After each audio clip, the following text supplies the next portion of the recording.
Good morning, Kansas City. Welcome to Uncanceled on KCMO Talk Radio 95.7 FM. I'm Kevin Kietzman, back in the seat for a short week. We got a Monday off, Labor Day. Hope you enjoyed your long, extended weekend. We extended ours out even longer, doing some traveling this past weekend. We'll talk about that a little bit later on the show as I went to one of the national parks. I've been to several, and I went to one that was just exceptional. I'll tell you where it was, how to get there, and why you should do it a little bit later on Uncanceled. I want to thank Nikki Pace for being in Thursday and Friday. Did a wonderful job hosting Uncanceled. I think she had a really good time doing it and obviously put a lot of work into it. She had many great local topics and guests on. It was great to see and hear her back on the radio. Appreciate you, Nikki. Thank you so much for helping out on Thursday and Friday. That was awesome. We got a big show ahead, including the courts once again blocking Donald Trump from doing the work that the American voters hired him to do, and how it's costing you money as it's now affecting the stock market again. Here we go. The Democrats don't like prosperity. They're trying to hurt you. They don't hate you enough, is the bottom line. The Democrats can't hate you enough. We'll spend a couple of minutes talking about the protesters on the plaza, what a sad sack group that was over the weekend. They just look so miserable. I mean, I just feel terrible that there isn't something better for them to do. Go play some disc golf or something. You know, it's like you look so sad and unhappy. Some shocking Gen Z statistics about getting jobs and how they get them that's going to make you laugh. And a college football coach says he has the strangest reason this week why he has to stay at a hotel an hour and 20 minutes away from the stadium for the road game they're playing. You're not going to believe why they're so far away from the destination of where they're playing their game. It's all ahead and Uncanceled. And we start today with the United States Court of Appeals on Friday striking down Trump's tariffs. And then this morning, a federal judge in California striking down Trump's, or referring to this as illegal, immigration enforcement, where he called in the National Guard in Los Angeles. You may recall several weeks ago, as immigration enforcement was taking place, there was unrest, things burning in the streets. And this, of course, is where the flag burning executive order is coming from. The next time somebody demonstrates in the streets and they're burning a flag, that person is in real trouble. Because, you know, when the Democrats demonstrate or protest, they're mostly peaceful. But the unpeaceful things are like Molotov cocktails at police officers, trash can fires, burning Trump scarecrows or mascots, burning the flag. We know what it is that they do. They get all kinds of crazy out there in the street, and nobody likes it. Nobody wants it. It's not free speech. It's mostly crime, the things that they're doing. The free speech part is okay, but you don't have the right to just go gather and block a road and block cars and burn things. That's not free speech in America, and nobody has the right to do that. But California sued Trump over going into Los Angeles and doing this with the National Guard. And a San Francisco judge that apparently is a lifer, because this judge was appointed by Bill Clinton back in the 90s, has said that what Trump did is illegal. And now, of course, it advances up the food chain to a court of appeals or eventually the Supreme Court. On Friday, the U.S. Court of Appeals struck down the tariffs that Donald Trump has put into place with a 7-4 ruling, where 6 of the 7 that ruled against Trump were appointed by Democrats. Trump referred to this group of judges as highly partisan. This all started on Liberation Day, which was April 2nd. Donald Trump declaring a national emergency for immigration, drugs, and tariffs against Canada, Mexico, and China for their lack of any effort to stop the drugs from coming in. I think Trump's only made one mistake here. I would declare the national emergency our national debt. The $35 trillion that we owe is spiraling out of control. You will not find anyone anywhere in government, economics, or just somebody who pays taxes and works for a living that thinks the United States of America owing that much money is anything but an emergency. In fact, I can't find anybody that argues that it's okay and it's good and it's fine or whatever. Maybe the national emergency, in order to have these powers to do these tariffs, shouldn't be so broad as, immigration enforcement or drug control. which are really finite things that maybe can be drawn up by jurisdiction. The one thing that we all have in common is $37 trillion in debt. And if the tariffs are designated to pay down, as I've suggested here, not the interest, to pay down the principal, if you took 80% of everything you brought in and take 20%, do whatever you want with, if you take 80% of it and you designate it for bringing down the principal on the debt, what is actually owed, not the interest every month or every quarter, I think that's a national emergency. I don't know how that couldn't be a national emergency. Look, I don't know what happens when this all goes to the Supreme Court. Trump typically wins when it gets to the Supreme Court. And I've argued many times on this show, and you've heard me say this. I don't mind the Democrats fighting him.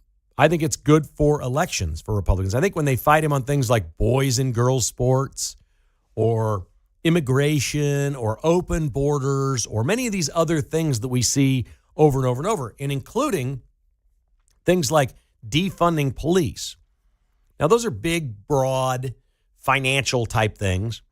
But when you get into these things where Trump is doing, sending the National Guard into Los Angeles, to me, he's saving lives. The tariffs are more than just the money. And maybe the national emergency part is the safety and security of our nation. What we're finding out is America and the world, the whole world, is a safer place because of the tariffs. Nobody ever talks about this. But these peace deals that Trump has done, he's done 6 peace deals. I don't think any of them would have been done without tariffs and without the threat of tariffs. And these countries believe him when he says, I'm going to put a 50% tariff on you and your economy's shot and your little war with these people you're fighting with next door in Uganda or whatever these countries are that, they're all fighting, all these warring nations. There's real people dying. Every day for 30 years, real people dying. And now that's over in many places because of tariffs. Trump didn't get those people to stop fighting in his first term, but here came the entire world focused on American tariffs.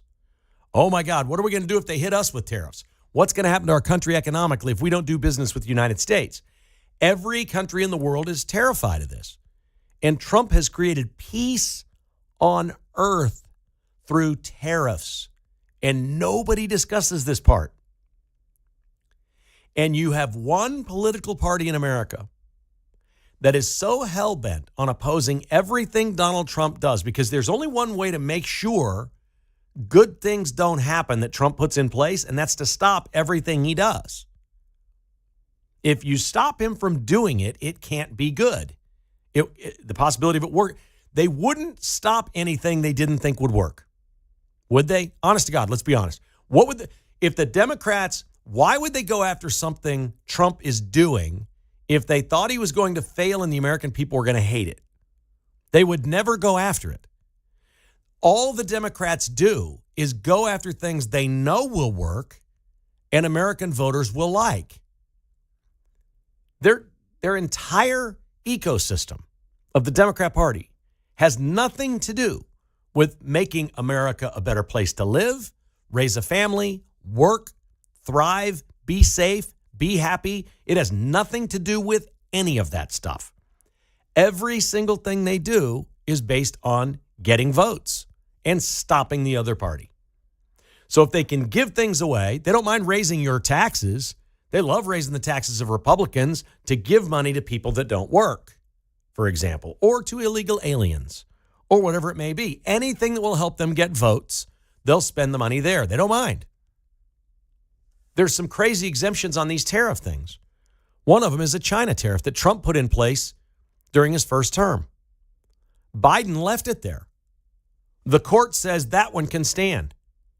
Wait, what? The court ruled that tariffs are illegal, but the one that Biden was okay with can stay? That's literally how political these judges have become in these courts. This is an utter disgrace to the entire system. Everything is politics. And as much as we don't like politicians, leave the politicking to the politicians. Let them mud wrestle. Let's keep the courts out of this stuff. It just goes on and on and on. $300 billion have already been brought in. What possibly is bad about bringing in $300 billion from other countries? Why would anybody want to stop that? For what reason? Who's that hurting? Now, I don't have a clear plan of where the money's going. And that scares me a little bit because if they're not dedicating this and they're not branding this properly and saying, hey, this is going to this or this is what we're going to do with it, we know we got a tax reduction. The big, beautiful bill passed. So taxes are coming down. So that helps. Maybe this is just replacing that. I don't know. I haven't heard a great plan for getting rid of the deficit. But they're stopping something that's working. They just want to keep fighting in things that are actually going to hurt American citizens economically and likely get people killed. And that's too far for me. I like them fighting against Trump. I think largely them just screaming that everything Trump does is terrible is great for the Republican brand. But there's going to be people that die because of this. And that's not just some sort of hyperbole. The Democrats like to say that all the time. Oh, people are going to die if Trump's elected president. No, people are going to live if Trump is president. There are going to be wars that end. There's going to be more peace. He is the greatest peace president of our lifetime. Doesn't want to fight. If you pick a fight with him, you better be ready to go because he's not going to start a fight he doesn't finish. I can promise you that, and everybody knows that. And financially bringing this money in is great for our country. I can't believe they do this at every turn. And now they want to stop the National Guard when we have riots in the streets of Los Angeles because California won't take care of it. California is a state where Governor Newsom enacted the National Guard as he can as governor, and Tim Walz did as governor of Minnesota during COVID to patrol the streets and do what? There was no civil unrest in the streets. There was nothing crazy going on. They were patrolling curfews and making sure you were locked up inside your house. And these same people file lawsuits against the National Guard being used for what the National Guard should be used for, and that is violence in the streets, crime in D.C. Let's fast track this to the Supreme Court. Let's get the ruling and let's get it over with. I didn't like it that I'm watching National Guard's troops all over the country policing COVID, but I didn't file a lawsuit. I didn't say the president can't do that or the governor can't do that. That's what we put this stuff in place for, is to have it at the disposal of the people we elect. And America elected Donald Trump. The Democrats are wrong. It is working in D.C., and Americans are seeing that. They don't want him to do this in other places because it works. The Democrats hate success. They cannot stand it. If it has anything to do with the Republican and it's successful, it completely unhinges them. They don't want that. They want mayhem. They want despair. They want a class of people that are desperate, that need the government to send them money, send them health care, send them checks, send them medicine, do whatever, dependent on the Democrats. That's what they want. And if all boats are lifted with the rising tide, there's fewer people that need government help. And that's the end of the Democrats. 913-408-7957. That's 913-408-7957. Give me a shout. Love to take your calls next on Uncanceled. This is KCMO Talk Radio.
Whether you're a Jayhawk, Wildcat, Tiger, or KC Roo, we won't cancel you. Kevin Kietzman, Uncanceled, on KCMO Talk Radio 95.7 FM. Did you see former football coach John Gruden played golf with Trump over the weekend? We spent some time here on Uncanceled in the past couple of weeks talking about the former Raiders coach being canceled and involving a lawsuit against the National Football League that is advancing, and it looks like good news so far for Gruden. He's the last guy that's been canceled by anybody that isn't back yet. The NFL won't have him. We'll see how it plays out, but now he's playing golf with Trump, so maybe Trump gets involved too. 913-408-7957. If you'd like to join us on Uncanceled, we start with Will in Westwood on this Tuesday. Good morning, Will. How are you, sir? Good morning, Kevin. I got two things for you here. First, one of the reasons that the liberals always gave for not enforcing immigration laws was, well, that's federal. These state and local police should be enforcing state laws and local laws. Immigration's federal. We shouldn't use our police for federal. Then Donald Trump wants to put federal officers in to enforce immigration, and they go nuts. It just shows they really do want our country flooded with illegal aliens. Yeah, there's no question that's the case. And I know there were challenges against the open border, but nobody really stopped Joe Biden or the auto pen or whoever did it from bringing tens of millions of illegals in over 4 years. They brought all those people in, and it happened. Look, if that's the way the vote turned out and Biden was the president, the Democrats were in charge, and it's what they wanted to do, you have to live with your actions. What the American voters said was, we don't like the policies of these Democrats. We're making a change here. We're going back to Trump because we hate it.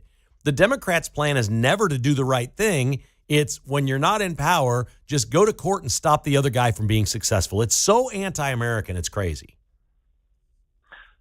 Agreed. Okay, the other thing, totally different. I was curious what you thought of Jim Rome. I hate him. I think he's horrible. A pretty random question. I appreciate that. Jim Rome is a sports show host, national sports syndicated host, who's been around since at least the 90s, who gained fame way, way, way back with a Rams quarterback named Jim Everett that was on his show. And he was one of the first guys doing a show on TV, not just radio. And Jim Everett was sitting there with him, and he wouldn't answer a question. He said, instead of calling him Jim Everett, he started calling him Chris Everett. And Chrissy Everett, who was a tennis player, insinuating, you're a girl. You're afraid to answer the question. Come on, Chrissy. Answer it, Chrissy. And he got up in his face. And Jim Everett, who was a quarterback, lifted the table up, slammed it over, and went after Jim Rome. When that happened... It's on YouTube. Yeah, it's on YouTube. Watch it. Jim Rome at that moment became very famous for something that I thought was one of the most Bush League things I've ever done ever seen in an interview, and he wound up going national over it. He's an acquired taste. He was extremely popular in the late 90s and early 2000s, but I'm not even sure where you can hear him now. Do you listen to him a lot? No, I used to, before I even knew about the controversy, I used to listen to him late night on probably on this station, I don't know, some AM station years and years ago, back when he was in his heyday, and he hated the Kansas City Chiefs, never had anything good to say about the Chiefs or their players, and then when I found out that he kept calling Jim Everett Chris Everett, and Everett, watch that YouTube, everybody, because Everett warns him. Everett says, don't do it again. Yeah, I'm going to come for you, yeah. Yeah, and I just thought, what a horrible person. This guy's worse than I thought. He's just he's a POS. Okay, thank you, Will. I appreciate the call. He's not always been my cup of tea. We had Jim Rome in Kansas City for what at those times were called tour stops. He was on our sister station 1510, and we filled Municipal Auditorium when he came to town. This would have been late 90s, early 2000s. I can't recall exactly what year it was. We had thousands of people out there and turned people away out in the streets. It was a really, really big deal when he came. His show was a monster show at one point. There's no question about that. And he has made a pile of money, man. I'm not going to sit here and badmouth the guy that went national, made a pile of money, and I assume made a lot of money for affiliates and people along the way. He's different. I'll say this in his defense. At that time, he may have had good reason to not like the Chiefs. Or to think there was a problem. We had real problems with the Chiefs in Kansas City, if you don't remember. It hasn't always been like this.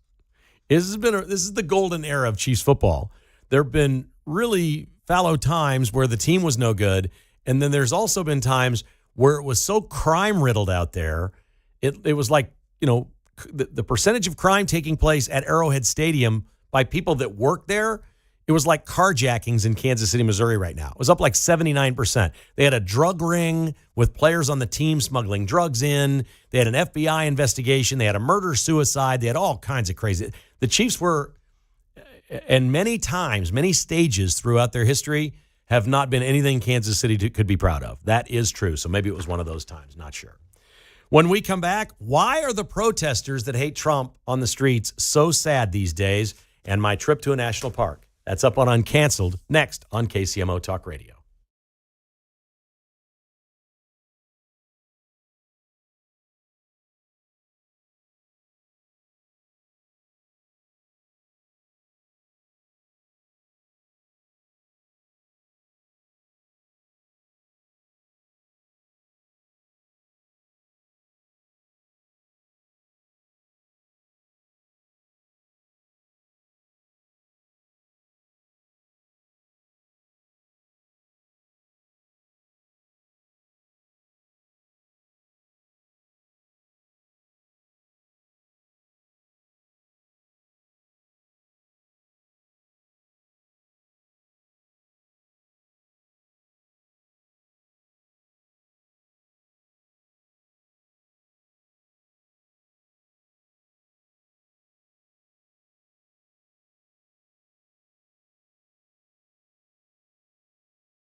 Kevin Kietzman, Uncanceled. 10 to 11 a.m. on 95.7 FM, KCMO Talk Radio. Thanks for joining us on this Tuesday. Hope your week is off to a great start. If you would like to be part of the show, just give me a shout at 913-408-7957. We'll get you right on. Why are the protesters so sad? Have you noticed? We saw these people in Kansas City over the weekend, and apparently they're upset with redistricting and Trump. So it's a moving target, but it's always Trump. So whether this is going to be redistricting in Missouri or Kansas doesn't really matter. They're upset about the Texas thing. They want to blame Trump, and they gather. And it's a holiday weekend, and so there they are. And they've gone from being, in just 6 months' time, ladies and gentlemen, they have gone from being excitable, motivated, wild protesters, chanting and screaming, as silly as it may sound, to where they really look like they're into it, to just really sad. And it occurred to me that what's happened is they're defeated. They're deflated.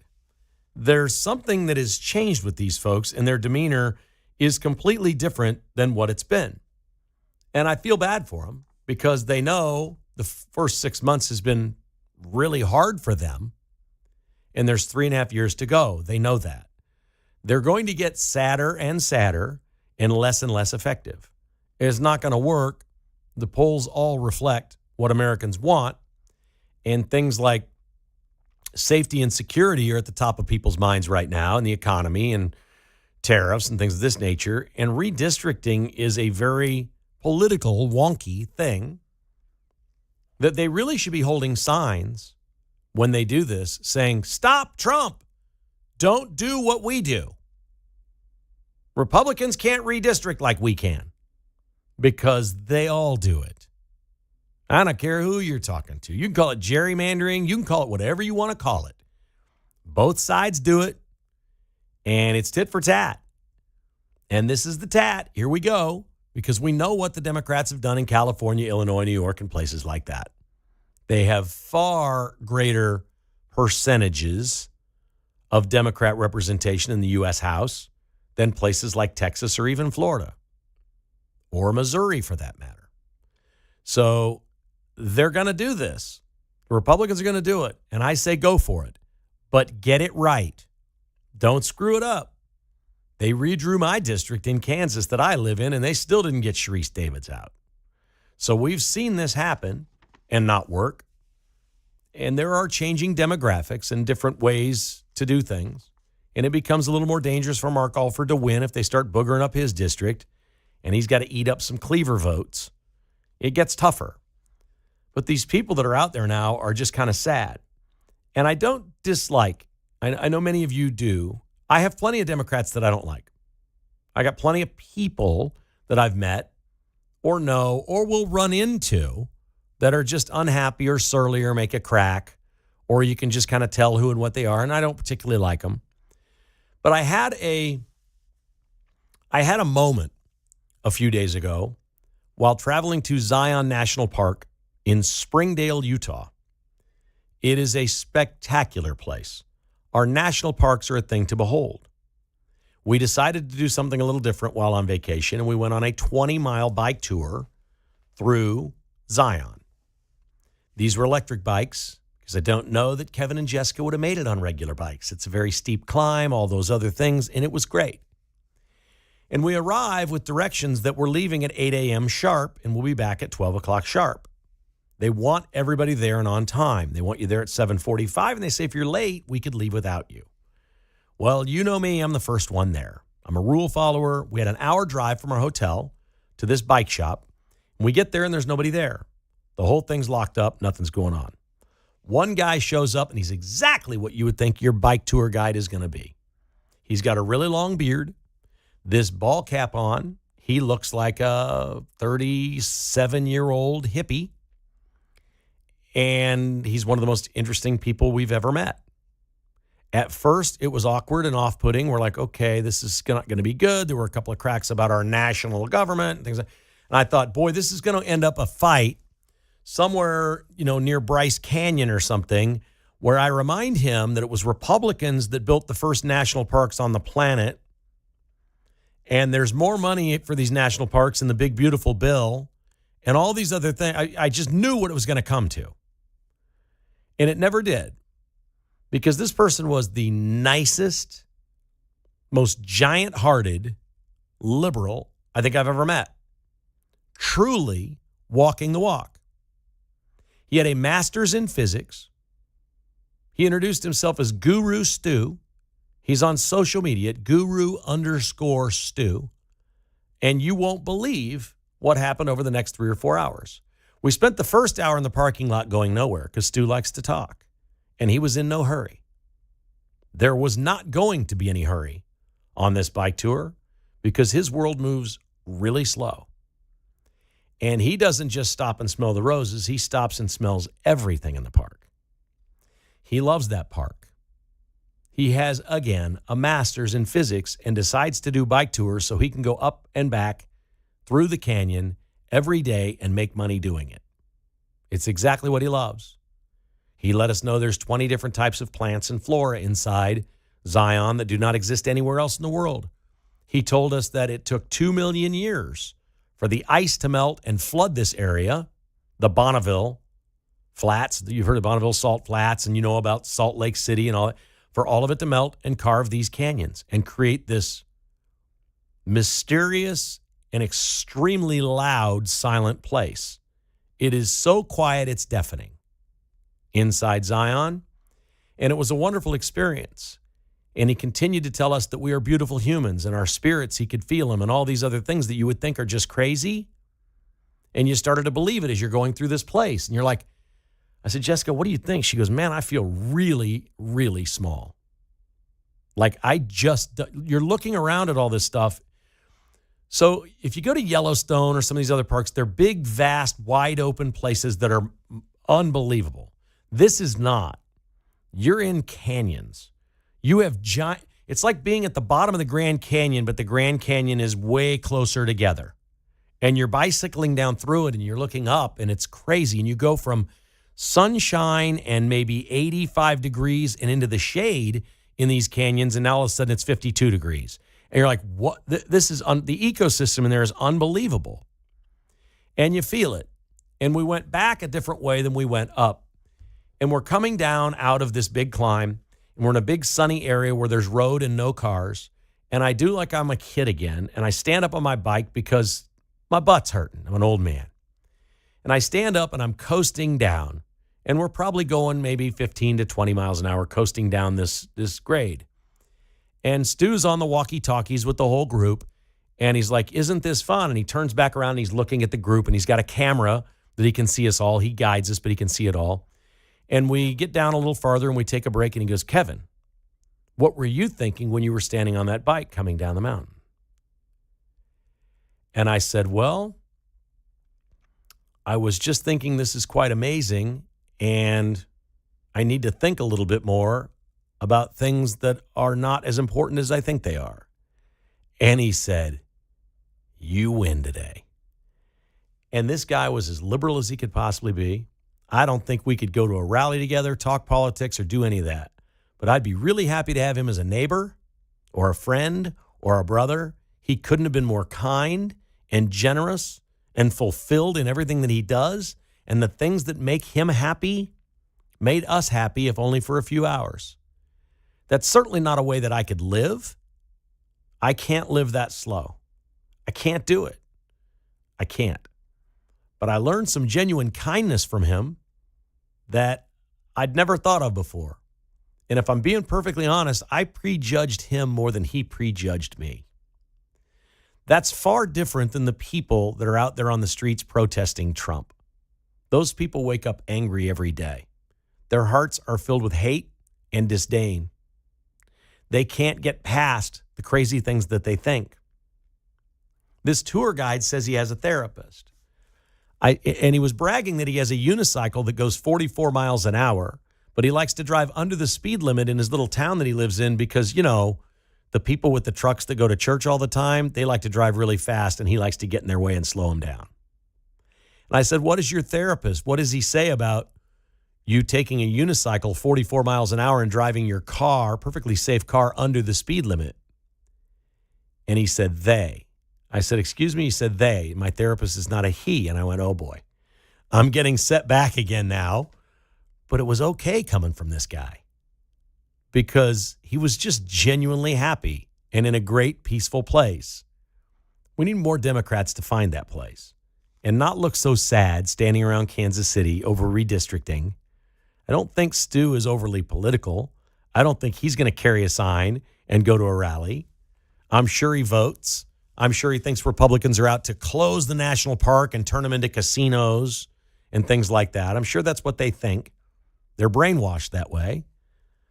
But there was something really good and peaceful about this person that gave me a different perspective.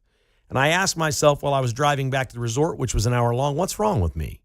That I made some sort of a judgment of a man that I was going to spend the next 4 hours with, listening and taking directions from him because I want to be safe and I want to learn and I'm here to learn. Why would I have a grumpy attitude the first 15 or 20 minutes when I first met him? Because I thought, oh boy. And I was convinced he was going to turn this into some political rally for Kamala. And it never happened. It was just great. And I can't more strongly recommend to anybody going to a place more than Zion National Park if you haven't been there. Now, we were at the South End in a town called Springdale, which is one of the most adorable places I've ever seen in my life. There are plenty of resorts there, cabins, homes you can rent. It's a thriving little town that was far more fun than where we were staying in St. George and Ivins. We actually stayed in a place called Ivins, I-V-I-N-S, at a golf resort that prior to summer camp, our caddy told us Patrick Mahomes was out there playing golf, and he bought the entire golf course for the day. He bought everybody's tee time out, sent them home, had the entire place to him and Brittany and a bodyguard on a suggestion from Andy Reid, who has a house there and is building another house, apparently with some land next to Kevin Costner. You can't make this up. Everybody asks, where are you from? Kansas City. Oh, Chiefs. Andy Reid's got a place here. Patrick Mahomes bought this whole golf course a few weeks ago. Just him and his wife and his bodyguard out there playing all day. Apparently they were staying at Andy Reid's house. It's a cool place. It's about an hour from Zion. But Zion was something special. And I don't know how everybody feels about the national parks. This was a much more intimate experience than driving through Yellowstone or something like that where you're hoping to see elk or a bear or things like that. This is I can't say it was a tight space. It was just really cool. It was really cool. We didn't do the whole park. We didn't do the north end. Springdale, Utah, I would highly recommend it to anyone, especially if you've got kids. The e-bike trips are great. They have tandem bikes. You take the little kids on. Anybody 12 and up can take a bike up. They're fantastic. It is a great day, and it's something we don't do very often. We've lived in the city our whole life. Connecting with nature for me is having a 5-iron in my hand playing golf. That's not really connecting with nature. I know that. But Zion is something completely and utterly different, and we just absolutely loved it. Just can't tell you how great it was. All right, 913-408-7957. To the phones we go. Who we got on the line here? I'm not refreshed on my screen, Mark. John is in KC. Hello, John. Welcome to the show. How are you today? Good. How are you? Fine, sir. Okay. You're asking why these people are so despondent, especially about this redistricting issue. Maybe part of it is, that the mantra has been, oh, well, Trump won last year, which is really bad, for our party. But wait till the 26 midterms. Listen, I think it's going to be more of a 22 midterm. I think the signs are there. The party registration's not looking good for the Democrats. But they always, could put their hat on, well, maybe if we just need a couple of seats. With this redistricting, if Republicans take it, to a large enough extent in enough states, I mean, it is going to be so out of reach to get the House back. I don't think the Democrats are getting the Senate back. Maybe they get some governorships and local races, but they want to play for the House because I think they're afraid if Trump gets his last 2 years with the trifecta, that's going to help hand it over to Vance. And I just don't think the Democrats have a great bench in 28, so they do not want Vance with a great starting position. Good call. I agree with everything you said there. That's exactly what the game plan is, and the Republicans are in very good shape, no doubt. John in Lewisburg is on Uncanceled. Good morning, John. Morning, Kevin. Oh, we got phone problems in Lewisburg. I'm going to have to let you go, John. We're going to have to try it again another time, buddy. I appreciate you giving me a call. Always appreciate when you call in. We come back. We're going to check in with my man, Mark Van Sickle. Some amazing statistics on Gen Z and jobs. And a football coach stays an hour and 20 minutes away from the road game stadium they're playing in for this reason. I'll tell you what it is next on Uncanceled. We are, of course, brought to you today by bestofferkc.com, solving problems one homeowner at a time. There's a story that really stuck with me when I went and visited the entire team at Best Offer KC, and it says everything about their giant heart. A woman named Stacy had called their team, and she was in tears. She and her kids were living in a dangerous, abusive home. She didn't want to list the house. She didn't want showing. She just needed to get out fast. The team at Best Offer KC didn't hesitate. They showed up, listened, gave her a clear, pressure-free path forward. Months later, Stacy called him back crying again, this time with relief and gratitude. She was safe. She landed in a new city. She had peace with her children, and she got out of that home quickly. Best Offer KC does this. It's the reason they exist. They don't just buy houses. They help people move forward with dignity, care, and hope, no matter what your situation is. I love that about Best Offer KC. Mark Delatour absolutely demands this from everyone that works at his great company. And they all buy in. They all feel good about the people they're helping out. If there's a situation where you know someone that needs a home sold quickly without a realtor, call bestofferkc.com at 816-338-SOLD. That's 338-SOLD. For bestofferkc.com, helping you leave the hassle behind.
It's Kevin Kietzman, Uncanceled, on 95.7 FM, KCMO Talk Radio. Okay, Mark, great to be back, buddy. Good to see you again. I've missed you, my friend. How's everything going, okay? Yeah, it's going well. What are the ages of people in Gen Z? Do we know the years? Gen Z, that's probably... It's the really young ones, right? 30 and younger, yeah. 30 and under? And then there's probably a new one after that, with the younger. I think they're going to call that beta. Mm-hmm, probably. Starting over? I don't know.